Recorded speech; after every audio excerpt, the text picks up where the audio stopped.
اور جن احکامات پر عمل کرنے کا حکم ہے ان پہ عمل کر کے دکھاتا ہے تو رب تعالیٰ پھر اس کی اس طریقے سے مغفرت فرماتا ہے۔ لیکن ہم دیکھتے ہیں کہ فقط اس مہینے کو گزارنا جو ہے وہی کافی نہیں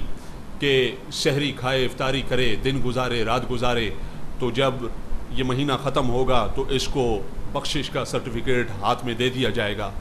اس کے بارے میں کچھ شرائط ہیں، کچھ قیودات ہیں جن کا باقاعدہ ذکر کیا گیا ذخیرہ حدیث میں۔ بیہقی شریف کی حدیث ہے، میرے کریم آقا علیہ الصلاۃ والسلام فرماتے ہیں من صام رمضانہ، جو رمضان المبارک کا روزہ رکھے وعرف حدودہ، اور اس کی حدود کو پہچانے، اور رمضان المبارک کی جو قدر و قیمت ہے اور اس کا جو حق ہے اس کو پہچانے اور اس کو مد نظر رکھے، اور جن احکامات پر عمل کرنے کا حکم ہے ان احکامات پر عمل کرے، اور جن سے بھاگنے کا حکم ہے ان کاموں سے دور رہے، بچے، بھاگے۔ سرکار فرماتے ہیں وَتَحَفَّظَ مِمَّا يَنبَغِي لَهُ أَن يَتَحَفَّظَ، اور جس طریقے سے اس مہینے کو گزارنے کا حکم ہے اس مہینے کو گزارے، اور جس طریقے سے اس مہینے کا ادب اور احترام کرنے کا حکم ہے بندہ مومن اس طریقے سے اس مہینے کا ادب اور احترام کرے تو بدلے میں اس کو کیا ملتا ہے؟ تو محبوب علیہ السلام فرماتے ہیں کفرا ما قبلہ، کہ اس کی پچھلی زندگی کے جتنے گناہ ہوتے ہیں وہ سارے کے سارے بخش دیے جاتے ہیں۔ شرط ہے اس مہینے کی قدر کرنا، ادب احترام کرنا، اس کا حق ادا کرنا، اور شرط ہے اس مہینے کے بارے میں جو احکامات ہیں ان پر عمل کرنا۔ ایسے ہی بخاری شریف کی حدیث ہے، حضرت ابو ہریرہ رضی اللہ تعالیٰ عنہ راوی ہیں، فرماتے ہیں کہ میرے محبوب علیہ السلام نے فرمایا من لم یدع قول الزور والعمل بہ، جو اس مہینے میں بری بات کرنا نہ چھوڑے اور بری باتوں پر عمل کرنا نہ چھوڑے، فلیس للہ حاجۃ، تو اللہ کو کوئی پرواہ نہیں ہے، فی ان یدع طعامہ وشرابہ، یہ کہ یہ بندہ کھانا پینا چھوڑ دے۔ یعنی اگر یہ بے حیائی اور بے غیرتی نہیں چھوڑتا، کمینگیاں اور ضلالتیں نہیں چھوڑتا، اور اللہ رسول کو اذیت دینا نہیں چھوڑتا، فقط کھانا پینا چھوڑ دیتا ہے اور جماع چھوڑ دیتا ہے، تو اس کے اس کھانے پینے اور جماع کو چھوڑنے کی اللہ کی نظر میں کوئی ویلیو نہیں ہوتی، اس کا کوئی ریٹ نہیں لگتا، اور مہینہ گزر جاتا ہے جہاں دوسروں کو بہت کچھ نصیب ہوتا ہے، اس کو کچھ بھی نصیب نہیں ہوتا۔ تو پتہ چلا کہ اس مہینے کی قدر و قیمت اور اس کا ادب احترام ہم پر لازم ہے، اور اس کا حق ادا کرنا بھی ہم پر لازم ہے، اور اس مہینے کے بارے میں جو احکامات ہیں ان پر عمل کر کے دکھانا لازم ہے۔ حدیث مشہور جو آپ بارہا سن چکے کہ سرکار ممبر پہ چڑھے تو ہر قدم، ہر سٹیپ پہ قدم رکھتے ہوئے، ہر سیڑھی پہ قدم رکھتے ہوئے آپ نے فرمایا آمین۔ جب آپ واز کے بعد ممبر سے اترے تو صحابہ نے عرض کی یا رسول اللہ صلی اللہ علیہ وسلم لقد سمعنا منک اليوم شیئا، آج ہم نے آپ سے ایک ایسی بات سنی ہے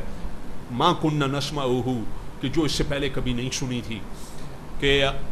آپ نے ہر سٹیپ پہ قدم رکھتے ہوئے آمین کے الفاظ کہے، اور آپ نے کچھ کہا تو اس کی وجہ، تو سرکار نے فرمایا ان جبریل علیہ السلام عرض علی، کہ جبریل امین علیہ السلام آئے اور فقالا، اور انہوں نے عرض کی بعدا من ادرک رمضان فلم یغفر لہ، کہ یا رسول اللہ صلی اللہ علیہ وسلم تباہ اور برباد ہو وہ بندہ جو رمضان المبارک کے عظیم اور برکتوں والے مہینے کو پائے لیکن اس کی قدر نہ کرے، اس کا ادب نہ کرے، احترام نہ کرے، اس کا حق ادا نہ کرے، اور جن احکامات پر عمل کرنے کا حکم ہے ان پر عمل نہیں کرتا، اور جن کاموں سے بچنے کا حکم ہے ان سے بچتا نہیں، تو مولا اس بندے کو تباہ و برباد کرے۔ یا رسول اللہ وہ بندہ تباہ و برباد ہو۔ اب اتنا ہی کافی تھا کہ فرشتوں کا سردار حضرت جبریل امین علیہ الصلوۃ والسلام ان کی زبان سے یہ الفاظ نکلے تو اتنے ہی کافی تھے، لیکن سرکار نے حضرت جبریل امین علیہ الصلوۃ والسلام کے ان الفاظ پر آمین کی مہر لگا دی کہ اے جبریل، جو تو کہتا ہے اس میں تو تنہا نہیں، میں بھی اس میں شامل ہوتا ہوں، اور میں بھی یہی کہتا ہوں کہ تباہ اور برباد ہو وہ بندہ جو اس مبارک مہینے کی قدر نہ کرے، اس کا ادب نہ کرے، اس کا احترام نہ کرے، اس کا حق ادا نہ کرے، اور جن کاموں کے کرنے کا حکم ہے وہ کام نہ کرے، اور جن سے بچنے کا حکم ہے ان کاموں سے نہ بچے، تو وہ تباہ و برباد ہو۔ میں اس پر آمین کہہ کے مہر لگاتا ہوں۔ تو دیکھیے کتنا بڑا بدبخت ہوگا، کتنا بڑا بد نصیب ہوگا وہ انسان کہ جو یہ مہینہ پاتا بھی ہے، اس کو گزارتا بھی ہے، لیکن جب کروڑوں کے دامن بھرے جاتے ہیں پھولوں سے تو اس کے دامن میں کانٹوں کے سوا کچھ نہیں آتا. جہاں کروڑوں کو جہنم سے آزادی کے پروانے دیے جاتے ہیں تو اس کو رب تعالیٰ کی نظروں سے گرنے کا سرٹیفکیٹ دیا جاتا ہے اور رب تعالیٰ سے دوری اور دھتکار کا سرٹیفکیٹ اس کے ہاتھ آتا ہے. تو بہت بڑی بدبختی ہے. اللہ تبارک و تعالیٰ ہمیں اور ہماری قیامت تک آنے والی نسلوں کو اس بدبختی سے حفظ و امان عطا فرمائے. عزیزان من، آپ کے سامنے اس نشست میں رمضان المبارک کے مسائل کا ذکر کیا جائے گا. تو ایک حدیث اس سے پہلے سماعت فرما لیں کہ مسائل کو سیکھنا اور ان کے مطابق اس مہینے کو گزارنا کتنا ضروری. کہ ابن خزیمہ کی حدیث ہے، پاک محبوب علیہ الصلوۃ والسلام فرماتے ہیں فرشتے مجھے لے کر گئے، ہم ایک پہاڑ پر چڑھے تو میں نے دیکھا کہ کچھ لوگ تھے کہ جن کو الٹا لٹکا دیا گیا تھا اور ان کی باچیں جو تھیں ان کو لوہے کی کینچیوں سے چیرا جا رہا تھا اور ان سے خون ٹپک رہا تھا. سرکار فرماتے ہیں جب میں نے یہ منظر دیکھا تو سرکار نے باقاعدہ پوچھا، تعلیم امت کے لیے آپ نے جبریل امین علیہ السلام سے پوچھا، اے جبریل یہ کون لوگ ہیں اور ان کا ایسا کون سا عمل تھا جس کی وجہ سے اللہ تبارک و تعالیٰ اتنی قہر و غضب میں ہے اور اس قدر ناراض ہے کہ ان کو اللہ کے حکم پر الٹا لٹکا دیا گیا ہے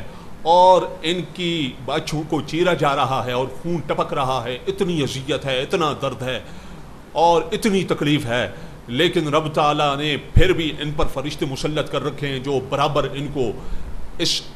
عذاب میں مبتلا رکھ رہے ہیں اور ان کو یہ تکلیف جو ہے ان پر مسلط کی ہوئی ہے فرشتوں نے. تو یہ کون ہیں؟ جب سرکار نے پوچھا تو جبریل امین علیہ الصلوۃ والسلام انہوں نے عرض کی کہ یا رسول اللہ صلی اللہ علیہ وسلم یہ وہ لوگ ہیں کہ جو رمضان المبارک میں وقت سے پہلے اپنا روزہ افطار کر لیتے تھے، جو وقت سے پہلے اپنا روزہ کھول لیتے تھے. یہ وہ بد نصیب ہے. اب دیکھیے جون جولائی کا مہینہ ہے، گرمی کا مہینہ ہے، مشقت کرتا ہے، ایک مزدور ہے، کمزور بدن ہے، بڑی عمر ہے، روزہ رکھتا ہے. چند منٹ پہلے اگر وہ اپنی کم علمی کی وجہ سے اور دین سے دوری کی وجہ سے اور اپنی غفلت کی وجہ سے اور عدم احتیاط کی وجہ سے چند منٹ پہلے روزہ کھول دیتا ہے تو اس کا مقدر کیا ہے؟ حدیث میں ذکر کر دیا گیا کہ اس کو الٹا لٹکا دیا جائے گا اور اس کی باچھوں کو چیرا جائے گا، خون ٹپکتا ہوگا، درد ہوتا ہوگا، چیخیں مارتا ہوگا، عذاب اس پر برستا ہوگا، قہر کی اس پر بارش ہوتی ہوگی، لیکن اس پر رحم نہیں کیا جائے گا. چند منٹ پہلے جو روزہ افطار کرے اس کا یہ حشر ہوگا، یہ اس کا مقدر